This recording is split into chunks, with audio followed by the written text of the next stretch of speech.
welcome to a video tutorial by Artist Lair Customs about fabric painting on shoes using golden artist colors. First, I start by priming the shoe's canvas with a mixture of GAC 900 golden fabric medium and titanium white. GAC 900 fabric medium is a heat-setting medium for modifying acrylic paints applied to clothing. The mixture is probably a ratio of 1 to 2 just for the priming. You're supposed to use a 1-to-1 ratio for effective paint application on fabric, but since it's the priming layer and I don't want to build up the thickness of the paint too quickly, I use that thin mixture. It seems to do the trick. I let that dry an entire day. And then when I come back to the shoe, I have a nice, harder surface to work with that's much less porous. Then I sketch my subject on the shoe, taking into account the surface is rounded and making perspective accommodations. And then I'm ready to begin the painting process. Before I begin painting, I stuff the shoes with crepe paper or tissue to prevent the canvas from buckling or caving under pressure from drawing or painting. All the paint is mixed with a 1-to-1 ratio. I just kind of eyeball it. I lay out the main colors that I want first because of course it's still acrylic paint, it dries quickly even mixed with the fabric medium.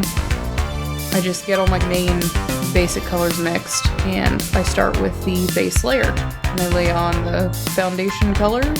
I always plan to build up the color because even though the canvas is primed, the shoe is still porous. I do approximately 3 to 5 layers per shoe in any one given area.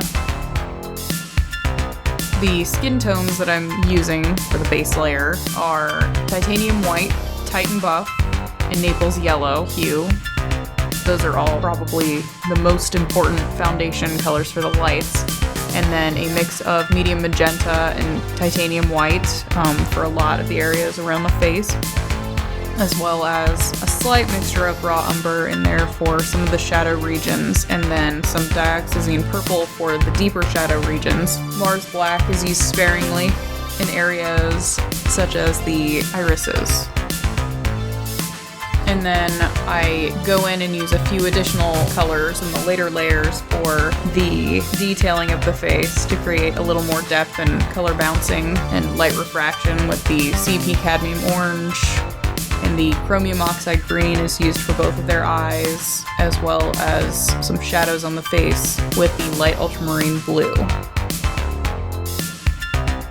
I always start with the flesh tones, the lightest of the light, and then I move into the darkest of the dark, which is usually around the hair. And then I will do my medium hues third, and then go back to light and dark from there. That's just my personal painting style. Typically, in my shoe artwork, I do really bold color choices in complementary colors, both on each individual shoe and then on the shoes combined. So like I'll do 2 sets of complementaries. And with realistic portraiture, it's all about subtlety for realism.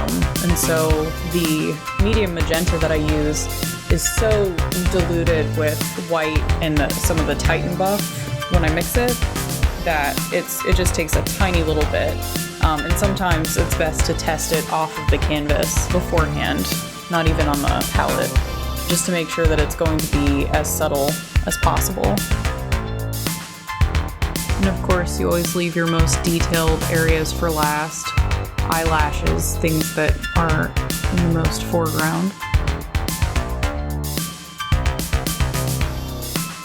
I'm making some adjustments on this shoe because I didn't like the proportions when I drew it on the first time. And the pencil does not erase. It doesn't hurt the shoe if you try to erase, but it just doesn't on a primed canvas very well. So I went in with a colored pencil, a different color. I began as an oil painter, so I have a tendency to blend and mix on the canvas, which is both a blessing and a curse. With acrylic, it lends more towards graphic pieces because you can lay it down in solid block areas. it dries quickly, so it's very workable in its own way. But as far as blending goes, it doesn't tend to be as workable. And so the GAC 900 fabric medium acts as an extender and allows me to do more traditional oil painting methods in a not so traditional acrylic medium. With extenders like the fabric medium, it's not necessarily a time extender, but it does create more wetness, so it's slightly extended time period for usage of the acrylic. And it does allow you to go in and blend certain areas. Now, it doesn't allow blending 40 minutes later. Acrylics are quick dry.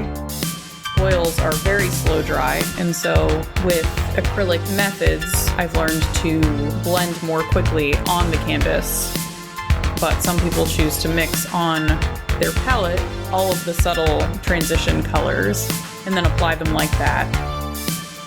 I use other painting methods on shoes as well, and they all have their merits, but by far, as far as color quality and selection goes, for natural, raw pigmentation, you're never gonna beat Golden heavy body brands. The preparation time, it takes longer. I find that the fumes from the fabric medium are less desirable than other methods, but as far as product and outcome, it is by far the most vibrant product that I have been able to produce with any medium. Once I complete the painting, I let the shoes sit for a day, and then I use wax paper and an iron to heat set the project. I use the wax paper as a barrier between the iron and the shoe.